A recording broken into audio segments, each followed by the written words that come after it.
Everyone. నా పేరు doctor Yashvi Bodchella. Homeopathy doctor in critical homeopathy. ఈరోజు మనం తెలుసుకోబోయే టాపిక్ వచ్చేసి ఇర్రెగ్యులర్ పీరియడ్స్. సాధారణంగా చాలా మంది ఎక్స్‌పీరియన్స్ అవుతూ ఉంటారు. పీరియడ్స్ అనేటివి నెలలో 2 సార్లు రావడం, లేదంటే గ్యాప్ లేకోకుండా పీరియడ్ సైకిల్‌కి గ్యాప్ తక్కువ ఉంటుంది. ఫ్రీక్వెంట్‌గా బ్లీడింగ్ అవుతుంది. లేదంటే ఎక్కువ రోజులు బ్లీడింగ్ అవుతుంది. ఎందుకు ఇలా అవుతుందని చాలా మంది అడుగుతుంటారు. అసలు అది ఏంటి అలా బ్లీడింగ్ అవ్వడం ప్రాబ్లమా? లేదంటే అసలు ఎందుకు అవుతుంది? ఏదో మొత్తం క్లియర్‌గా తెలుసుకుందాం. నార్మల్‌గా బ్లీడింగ్ సైకిల్ అనేది ప్రతి ఒక్కరిలో ఒక సైకిల్ మెయింటైన్ చేస్తుంటది. 21 days to 35 days normal cycle కిందకి కన్సిడర్ చేస్తాం. అంటే 21-35 డేస్. ఈ సైకిల్‌లో 21 డేస్‌కి ముందున్న 35 డేస్‌కి తర్వాత ఉన్నా గూడా అది ఇర్రెగ్యులర్ సైకిల్స్ కిందకే కన్సిడర్ చేస్తుంటాం. మనం ఈరోజు చెప్పుకోబోయేది 21 డేస్ కంటే ముందున్న పీరియడ్స్ అంటాం. అంటే యావరేజ్ మంత్‌లో 2 టైమ్స్ పీరియడ్ రావడం, లేదంటే 3 టైమ్స్ పీరియడ్ రావడం ఇవన్నీ కామన్‌గా ఉంటాయి వీళ్ళకి. ఎందుకిలా వస్తుంది? దీనికి ఏ కారణాలున్నాయి? ఇలా ప్రాబ్లమాటికా? లేదంటే దీన్ని ఎలా గుర్తించాలంటే ఈ మెయిన్‌గా లెస్ థాన్ 21 డేస్ ఉన్నప్పుడు వాళ్ళకి పీరియడ్స్ అనేటివి ఎలా ఉంటాయంటే మంత్లీ ట్వైస్ రావడం. ఆ ట్వైస్‌లో కూడా పీరియడ్ సైకిల్‌కి ఎక్కువ గ్యాప్ లేకపోవడం. అంటే ఎక్కువ రోజులు బ్లీడింగ్ అవ్వడం. నార్మల్‌గా 7 days bleeding average days. More than 7 days bleeding అవ్వడం. లేదంటే ఆ బ్లీడింగ్ టైమ్‌లో కూడా ఎవ్రీ 1 ఆర్ 2 అవర్స్‌కి ప్యాడ్స్ చేంజ్ చేస్తూ ఉండడం. Frequent changing of pads. లేదంటే ఆ బ్లీడింగ్ టైమ్‌లో వాళ్ళకి పెద్ద పెద్ద క్లాట్స్ పడడం, ఎక్కువ పొత్తి కడుపులో నొప్పిగా అనిపించడం, బ్యాక్ పెయిన్ రావడం ఇవన్నీ కామన్‌గా ఉంటాయి వాళ్ళకి. ఇంకా ఇలా ఎక్కువ రోజులు బ్లీడింగ్ అవ్వడం వల్ల, లేదంటే ఎక్కువ అమౌంట్ ఆఫ్ బ్లడ్ లాస్ అవ్వడం వల్ల వాళ్ళకి నీరసంగా అనిపించడం, కళ్ళు తిరిగినట్టు అనిపించడం ఇవన్నీ కామన్‌గా ఉంటాయి. మెయిన్ కారణం హార్మోనల్ ఇంబాలెన్స్. అసలు పీరియడ్ సైకిల్ మెయింటైన్ చేయాలంటే 2 హార్మోన్స్ ఇంపార్టెంట్ రోల్ ప్లే చేస్తాయి. ఒకటి ఈస్ట్రోజన్, 2 ప్రొజెస్టరాన్. ఈ హార్మోన్స్ కనుక ఇంబాలెన్స్ అయితే హెచ్చుతగ్గులున్నట్టయితే అప్పుడు వాళ్ళకి ఆ పీరియడ్ సైకిల్‌లో డిస్టర్బెన్సెస్ క్రియేట్ అవుతాయి. సపోజ్ ఏది ఎక్కువైనా, ఏది తక్కువైనా కూడా వెంటనే వాళ్ళ పీరియడ్స్‌లో మార్పులు జరిగి పీరియడ్స్ హెవీగా రావడం, లేదంటే తక్కువ రోజుల్లో పీరియడ్స్ రావడం ఇవన్నీ కామన్‌గా కనిపిస్తాయి.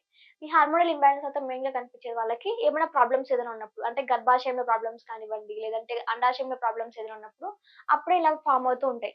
మెయిన్‌గా వచ్చేసి పీసీఓఎస్ కండిషన్స్‌లో, లేదంటే ఒవేరియన్ సిస్ట్ ఉన్న కండిషన్స్‌లో. ఇలాంటి కండిషన్స్‌లో ఏమవుతుంది? హార్మోనల్ ఇంబాలెన్స్ ఉంటుంది. దాంతో పాటు ఎగ్స్ అనేటివి ప్రాపర్‌గా రిలీజ్ అవ్వవు. ఒక్కోసారి ఈ ఎగ్స్ ఇర్రెగ్యులర్‌గా రిలీజ్ అవ్వడం వల్ల వాళ్ళకి 2 మెన్స్ట్రువల్ సైకిల్స్ అనేటివి కామన్‌గా కనిపిస్తూ ఉంటాయి. అప్పుడు గూడా వాళ్ళకి హెవీగా బ్లీడింగ్ అవ్వడం, లేదంటే ఆ బ్లీడింగ్ టైమ్‌లో ఎక్కువ పెయిన్ రావడం ఇవన్నీ కామన్‌గా ఉంటాయి. ఇది ఓవల్యూషన్ ప్రాబ్లమ్స్ కిందకి. నెక్స్ట్ వచ్చేసి యుటరైన్ ప్రాబ్లమ్స్ అంటాం. అంటే గర్భాశయంలో ఏదైనా ప్రాబ్లమ్స్ ఏదైనా ఉన్నప్పుడు మెయిన్‌గా వచ్చేసి ఫైబ్రాయిడ్స్ ఉన్న కండిషన్స్‌లో. ఈ ఫైబ్రాయిడ్స్ ఏం చేస్తాయి? గర్భాశయంని మొత్తం డిస్టర్బ్ చేస్తూ ఉంటాయి. ఇక్కడ ఫైబ్రాయిడ్స్ ఏదైనా ఉన్నట్టయితే ఆ గర్భాశయం లోపల లైనింగ్ ఏదైతే ఉంటుందో ఆ లైనింగ్‌ని మొత్తం డెస్ట్రాయ్ అయ్యేలాగా డిస్టర్బెన్స్ క్రియేట్ చేస్తుంది. దీని ద్వారా వాళ్ళకేమవుతుంది? అక్కడ ఏదైనా హార్మోనల్ ఇంబాలెన్స్ లేదా షెడ్ ఆఫ్ అయినప్పుడు వెంటనే అది బ్లీడింగ్ లాగా బయటకొచ్చేస్తూ ఉంటుంది. అందుకని వాళ్ళకి ఎక్కువ సార్లు పీరియడ్స్ రావడం అనేటివి కనిపిస్తాయి. నెక్స్ట్ మెయిన్‌గా వచ్చేసి stress and life style factors.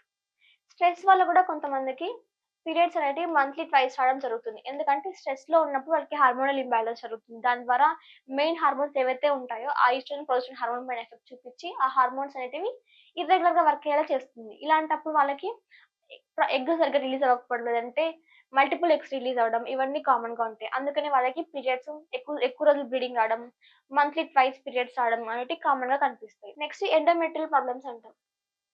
మెయిన్‌గా ఎండోమెట్రియం అంటే గర్భాశయం లోపల పొర. ఆ లోపల పొర గనుక ఎక్కువగా పెరిగినప్పుడు అంటే దీన్ని ఎండోమెట్రియల్ హైపర్‌ప్లేషియా అంటాం. ఇలా వచ్చినప్పుడు వాళ్ళకేమవుతుంది? ఆ గర్భాశయం లోపల పొర మందంగా పెరిగిపోయి, ఎక్కువ నార్మల్‌గా ఉండాల్సిన అమౌంట్ ఆఫ్ థిక్‌నెస్ కన్నా కూడా ఇది ఎక్కువగా పెద్దగా పెరిగిపోయి, ఈజీగా బ్లీడింగ్ అయ్యేలాగా, లేదంటే ఆ స్ట్రెంత్ కోల్పోయేలా చేస్తుంది. అందువల్లనే వాళ్ళకి పీరియడ్స్ అనేటివి ట్వైస్ రావడం జరుగుతూ ఉంటుంది. నెక్స్ట్ మెయిన్‌గా వచ్చేసి వాళ్ళకి కొన్ని బర్త్ కంట్రోల్ పిల్స్ యూజ్ చేయడం వల్ల.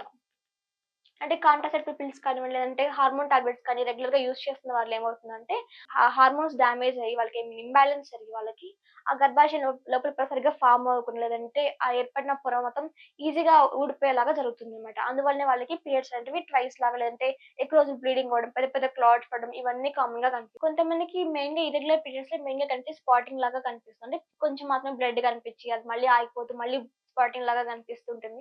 కొంతమందికి సేమ్ పీరియడ్స్ లాగానే కంటిన్యూ అవుతూ ఉంటుందనమాట. ఇంకా మెయిన్‌గా మనం ఈ కండిషన్స్ ఏమంటామంటే మెడికల్ టర్మ్‌లో చెప్పాలంటే పాలిమెనోరియా అంటాం.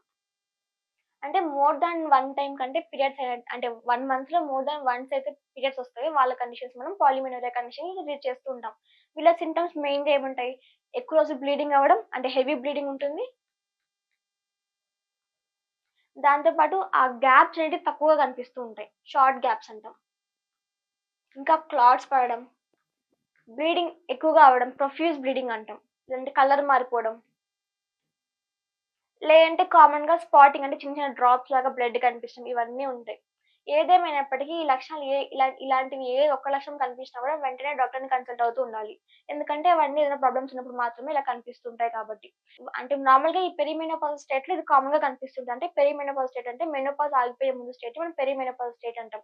అంటే 45 ఇయర్స్‌కి మెనోపాజ్ వచ్చిందనుకోండి. ఆ 45 నుంచి కొంచెం 1 ఆర్ 2 ఇయర్స్ వరకు వాళ్ళకి హార్మోన్‌లు అనేది వాళ్ళ హార్మోన్స్ అనేటివి ఇంబాలెన్స్‌డ్‌గా ఉంటాయి. అలాంటి టైంలో వాళ్ళకి పీరియడ్స్ అనేవి షార్ట్‌గా రావడం లేదంటే లాంగ్‌గా రావడం కామన్‌గా ఉంటాయి. బట్ ఈ స్టేజ్ కాకుండా ఇతర స్టేట్‌లో మటుకు ఈ సింప్టమ్స్ ఏమైనా కనిపించినట్టయితే వెంటనే నెగ్లెక్ట్ చేయకండి. వెంటనే డాక్టర్‌ని కన్సల్ట్ అవ్వాలి. ఇలాంటి టైంలో హోమియోపతి ఎఫెక్టివ్‌గా వర్క్ అవుతుంది. ఏ విధంగా అంటే వాళ్ళకి ఏవైతే పెయిన్ హెవీగా ఉంటుందో వాళ్ళకి ఏదైతే ప్రాబ్లమ్ ఉంటుందో హార్మోనల్ ఇంబాలెన్స్ కానివ్వండి, లేదంటే ఓవేరియన్ ప్రాబ్లమ్స్ కానీ, లేదంటే ఎండోమెట్రియల్ హైపర్‌ప్లేషియా అయినా ఇలాంటి కండిషన్స్ అనేటివి మళ్ళీ నార్మల్ అయ్యేలాగా హెల్ప్ చేస్తుంది. ఇంకా మెయిన్‌గా హెవీ బ్లీడింగ్ తగ్గేలాగా, క్లాట్స్ తగ్గేలాగా, బ్లీడింగ్ నార్మల్ అయ్యేలాగా, ఆ పీరియడ్ సైకిల్ గ్యాప్‌ని మెయింటైన్ చేసేలాగా హెల్ప్ చేస్తుంది. దాని ద్వారా వాళ్ళకి ఆ హార్మోనల్ ఇంబాలెన్స్ సెట్ అవుట్ అవుతుంది. ఎమోషనల్ స్టేట్ కానీ, ఫిజికల్ స్టేట్ కానీ అన్నీ బ్యాలెన్స్‌డ్‌గా మారిపోతూ ఉంటాయి. హోమియోపతి అనేది సేఫ్ ఎఫెక్టివ్‌గా వర్క్ అవుతుంది. అంటే ఇందులో ఎలాంటి ఆర్టిఫిషియల్ హార్మోన్స్ ఉండవు. దాంతో పాటు ఇది చిన్నవాడి నుంచి పెద్దవాడి వరకు ప్రతి ఒక్కరు కామన్‌గా యూజ్ చేయొచ్చు. ఎలాంటి డ్రగ్ డిపెండెన్సీ ఉండదు. లైఫ్ టైమ్‌గా యూజ్ చేయాల్సిన అవసరం ఉండదు. ఇంకా హోమియోపతి ద్వారా ఇది మళ్ళీ మళ్ళీ రాకుండా కూడా మళ్ళీ హార్మోనల్ ఇంబాలెన్స్ అవ్వకుండా కూడా ప్రివెంట్ చేసుకోవచ్చు. కాబట్టి మీరు కనుక ఇలాంటి హార్మోనల్ ఇంబాలెన్స్‌తో కానీ లేదంటే పీరియడ్ సమస్యలతో బాధపడుతున్నట్టయితే నిర్లక్ష్యం చేయకండి. వెంటనే ఫిడికల్ హోమియోపతిని సంప్రదించండి.